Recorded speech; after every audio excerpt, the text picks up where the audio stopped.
Hello everyone and welcome back to DonsTV for today's post-match show. You join us in a rather joyous occasion, as I alluded to in the pre-match show, and we've got there, joined by John-Joe O'Toole, Jake Reeves and Stuart Deakins. Boys, talk us through your emotions. Right, didn't we?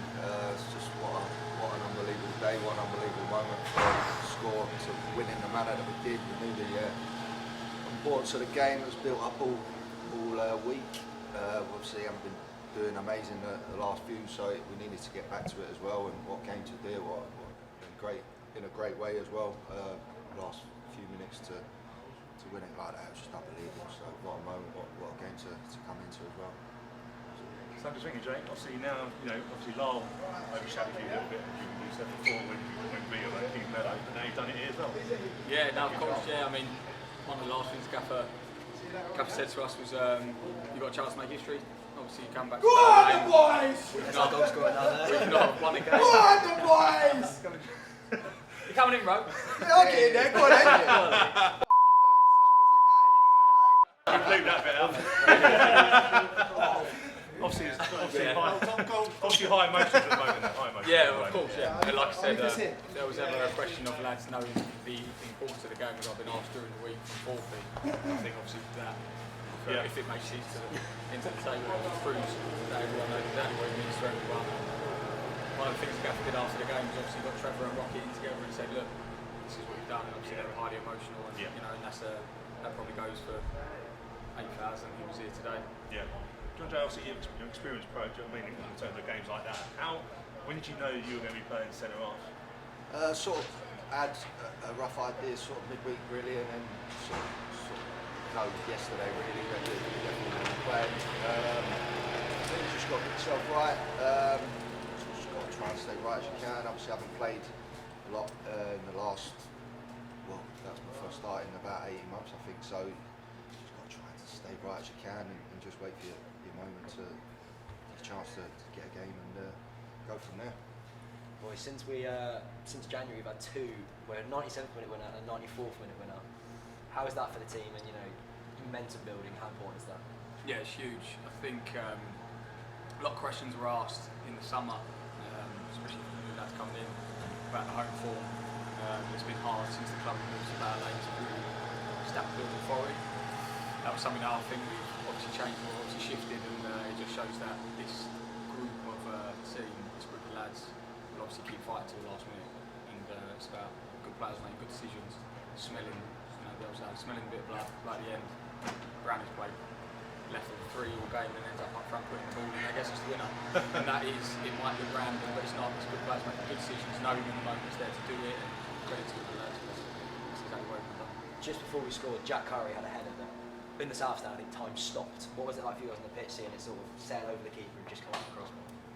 Similar, wasn't it? I think everyone was just there like that, and it should come off the bar, and then Omar just didn't quite get it in, but it's just, and then, like you say, you start smelling blood, and just almost felt it coming, and then when that ball went across to Rowe, I don't think anyone had a doubt. I'm just going to put it in. It's just that moment, it's just unbelievable. If you hope all the fans enjoyed it as much as the players did. I can hear they're enjoying it in a pub at the moment. I think beer sales will be through the roof today. Obviously, we said pre-match about if we play 3-5-2, we're bringing a player out of the ball for quite a bit. They dominate possession and stuff like that. How difficult, Jake, is that when you know the crowd are wanting to will you to get forward, to press, but you have to stay disciplined and keep your shape? How difficult is that? Was there any temptation to go for it, because obviously the idea was to stay compact? Of course there always is. Similar to smelling blood, when they play like a 5-yard square one, and people think they can get there, but ultimately you've got to be professional. We're professionals at the end of the day, and we worked on it all week, and we know how they played. Look, we know the club's history, we know the hatred that's there, but you do have to respect the opponent, and they do play a certain brand of football that is very good, and that's what they want.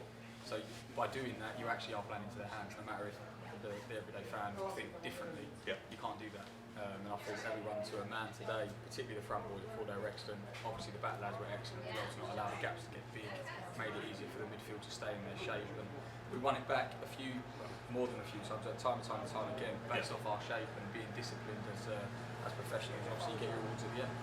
What a celebration like in there. So I sense there was a bit of pressure on you guys. I think that's difficult not to say that, isn't it? But what was the celebration? A bit of relief, or actually, John, what we can now push on the rest of the season?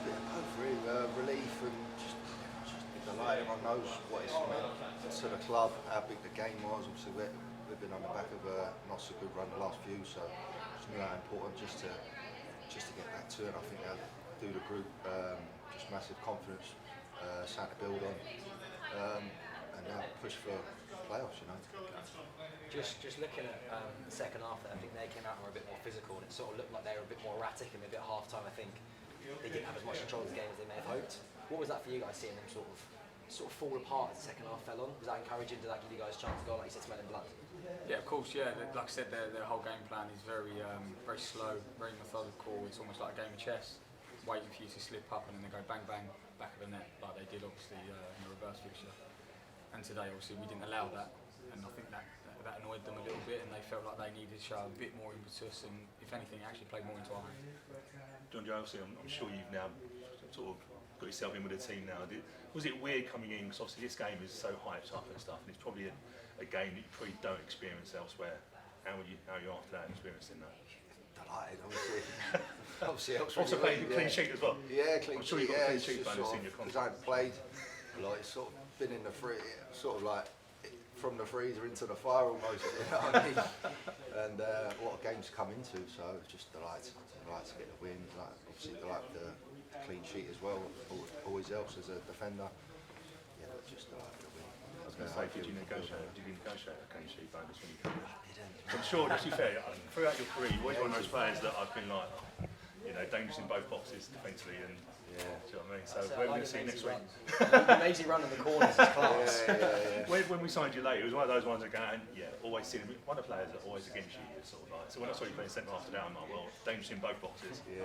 So just need a up goal front, now. up front now. Yeah. Anyway, down the centre, even keeper, probably do a job at keeper, I reckon. But yeah, I need a goal. I think just goal would be nice. Waiting for Reeves to stick one on the head. If you keep playing centre half, it's Which obviously finally we go into a big game on Tuesday. Is it now important to rest and keep? Sometimes difficult to come down. Obviously, you know, points now. We've just moved up to 9th, I believe, in the table. So, is it now a case of refreshing, keep yourself and going again? Yeah, of course. I mean, personally, I haven't really looked at the table because it's so tight. There's still so many games left that there's going to be so many more twists and turns. I'm sure whatever it ends today, give it till the end of the season, it's not going to look like that. I can guarantee you that it's not going to look like it never does. So it's important for us to not get too carried away with that sort of elation that we had at the end, and obviously, like you said, bringing it back down, and we've now got to refocus, and we've got another task. It will be a very, very different kind of game and a very different kind of challenge on Tuesday. So we need to be professional and do the job again. And if you're allowed to drink, I'm sure there's many people in the Phoenix that will buy you one. You won't have to buy a drink for a little while, if you know that. So you've probably got the freedom of Wimbledon at this point. Give us the keys. Well, boys, thank you very much for joining us. And we will jump into some post-match analysis very shortly.